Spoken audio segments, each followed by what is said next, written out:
What's up? It's your boy, and I'm exhausted. Today was my 7th day straight at work, and I still have 7, 8, 9, 10, 11, 12 days before I get a day off. Production is just fucking constantly moving, so I'm constantly working. So that's fun. Hooray for overtime. Anyway, this has been helping me get through all the bullshit. This is Keepers of the Faith by Terror, which was playing in the background. Yeah, 2011, I think, yeah. So I'll be 10 years old this year. Triple gatefold. Nice. Gatefold. Digipack. Like I said, I'm tired. It's got the DVD for Defining the Faith. Sorry. Yeah. Tough guy hardcore, but really good shit. Keeping me sane lately, along with all the shit I'm going to show today. Sticking in the 2000s metalcore just because that's my fucking niche now, man, I guess. Most of these I got from a bulk order I made on Discogs. This is about half of what my order actually was. I got a more set aside for the next batch of videos. But this first one got in a Facebook group just because it was a CD that I needed for a while and didn't have a copy of. This band means a lot to me. This album specifically is one of the first metalcore albums I really got into.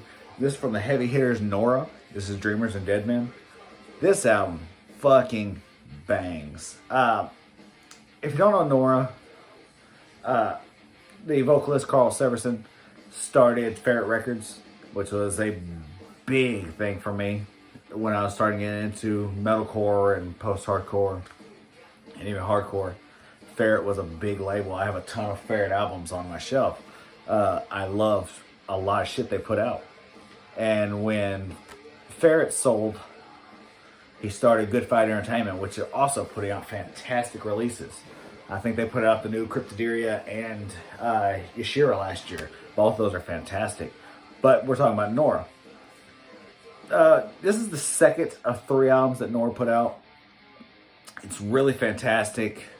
New Jersey metallic hardcore. It's really got that crunchy vibe. And members of Nora went on to be in Every Time I Die and Burnt by the Sun. But this album is top tier for me for the era. This came out in 2003. It actually still has the Trust. This came out on Trustkill. Carl started Ferret, but this is on Trustkill. Still has the little hype card for Trustkill releases, which a lot of my CDs still do. That's awesome. And you gotta love any artwork that Jacob Bannon has a hand in because it's always fucking gorgeous.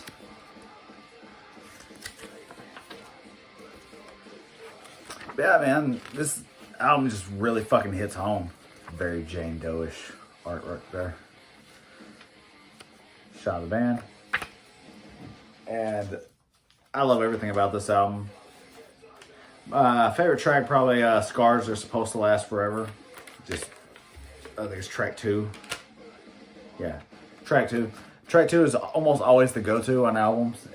It's usually the strongest song for some reason, but it fucking bangs on this. Nora is fantastic.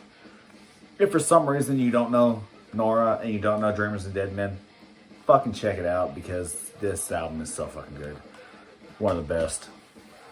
And speaking of one of the best, this next one is an album that means a lot to me. This is on my personal Mount Rushmore of metalcore, and it is Women and Children Die First by Remembering Never. Fuck, this album is so goddamn good. This is an all-time great, a classic for the genre. It's Remembering Never's second full length, and the riffs, it's just driving, punishing riffs, killer melodies. This is in that bulk order I made. I remember seeing this in the record store and just seeing the name Women and Children Die First and buying it blindly because that's how I bought shit. I just blindly bought stuff, usually based on the title. And this was definitely one of those. And Remembering Never has always been a staple for me. They actually released this on vinyl a year or two ago, and I haven't got it yet, but I'm definitely going to have to pull the trigger on it. Speaking of Ferret Records, this came out on Ferret. Just one of the many bangers for that label. Vocalist Mean Pete Kowalski, also in one of my favorite hardcore bands of all time, Bishop, which I'll be showing one of their CDs in one of the next couple videos. Bishop are fantastic. Remembering Never are fucking god tier metalcore for all my money. So many good songs on this. The Color of Blood and Money is a fucking banger, but my favorite, I think, is The Grenade and Mouth Tragedy. Also track 2, weird, but it's just, it fucking hits. It's got that awesome fucking chant. There's a CD on it, I shouldn't see. But yeah, this band just fucking hit, and then just kind of to the wind, I guess. Yeah, another band, please. If you're unfamiliar with any band that I show in these videos, you're on YouTube. Just go to the little sidebar, type it in, Remembering Never, Grenade and Mouth Tragedy. You'll fucking love it. It's a banger. Alright, moving on. This is another Ferret release. This is the latest, I think. This is a 2008 release. This is Gwen Stacy with The Life I Know. This is their debut. They only released 2 albums. This band had a ton of member changes. I'm going to try to show the CD, but it's so reflective that you'll probably just see the... Yeah. This band had a ton of member changes, like non-fucking stop. And they only released 2 albums overall. I think this was their most consistent lineup. They broke up in 2010, shortly after releasing this. Or they released their second album, A Dialogue, on Solid State. And then they broke up. Original lineup got back together in 2014 and played a couple shows. And I think that was about it. But this is definitely MySpace metalcore. And if any of you are old enough to be one of those like me that strictly just went down MySpace rabbit holes of who's in this band's top 8, you know what I'm talking about when I say MySpace metalcore. It's definitely got that vibe. This album got horrible reviews, but I have loved and listened to this album since the MySpace days. It's always been that fucking good. I don't think I ever owned a physical copy before I got this one, but I'm glad I did. This track right here, I Was Born With Two First Names, as my favorite song on the album. Once again, track 2. I don't know why that's always either the best or my favorite. But yeah, Ferret Records, man. Ferret, Trustkill, Solid State. That's where my early 2000s was. And this album is definitely a fucking banger. I don't remember exactly what people said.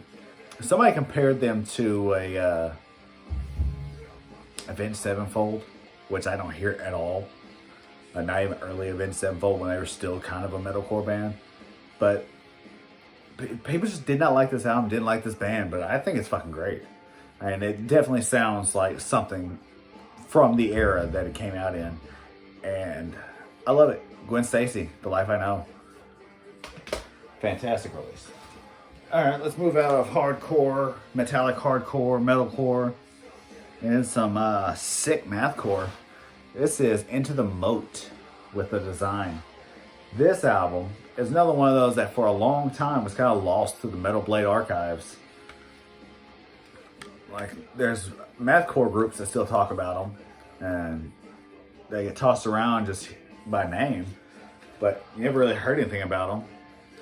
I think they only released 2 albums, and then they kind of didn't do anything and didn't announce until like 2016 on a podcast that they were actually broken up. Rumor is that Metal Blade still has a lost 3rd album, but there's no telling if we'll ever see that. Metal Blade kind of just let their back catalog die, but can release 17 copies of a fucking Cannibal Corpse album. I like this. So yeah, for a free catalog right to Metal Blade. That's definitely dated. It's one of my favorite CD designs. And it fits perfectly with the back cover design, if you can see that at all. Yeah. Really sick mathcore. Definitely one of the first mathcore bands I really got into after Dillinger. So fucking spastic, but melodic. And it really, really hit the spot on that pre-grindcore phase that I was going through, where I wanted more chaotic, but I wasn't quite agoraphobic nosebleed yet. Dead Before I Stray, I remember seeing that video on Headbangers Ball and really fucking loving it. Another great track on here is None Shall Pass. So fucking good. Definitely paved the way for a lot of modern mathcore bands. This actually did get a vinyl release last year, and I watched it, and there are always copies. And I was like, I'll get to it when I got a little extra cash to throw around. Then I had the little extra cash, and it was fucking gone. So I kind of just blew it.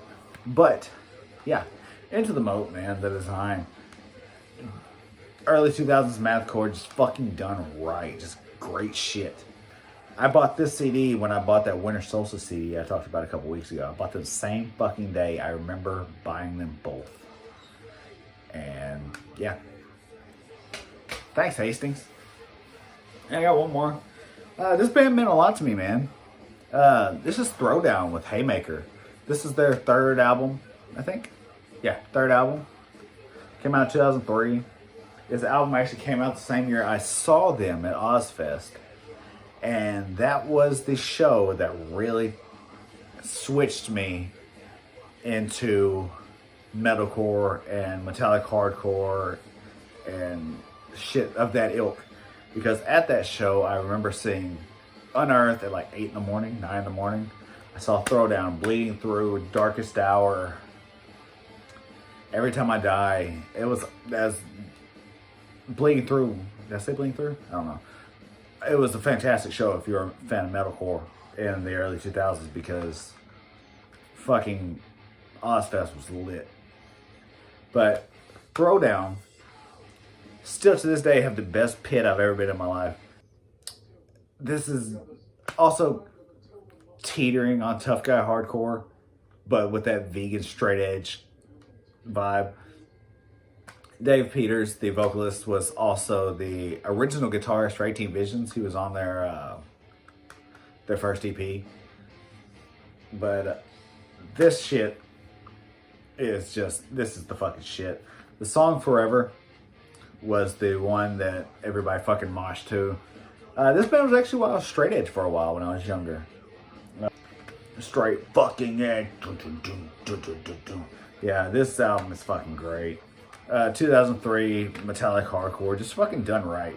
And like I said in previous videos, you always know it's metalcore or hardcore from the early 2000s if you got filigree and fancy script. And they have it all over this shit. Blood splatter also. Very 18 Visions. Yeah, this band was just fucking great. They had some hits and misses after this. But everything before this, their first 3 albums are fucking solid front to back. I really like Vendetta. But yeah, that's the last one I got for this video. I just want to kind of jump in, get through some of the CDs, because like I said, I still got 2 fucking stacks of new CDs. Then I've got old shit that you haven't even seen yet. I've got tapes you haven't seen yet. I've got records you haven't seen yet. So I'm just trying to keep myself busy. Yeah. Ow. That was my CDs for this week. That was Terror, Keepers of the Faith playing in the background. As always, follow me on Instagram and all that shit. And yeah, thanks for watching. I'm going to get out of here and go to sleep. Peace.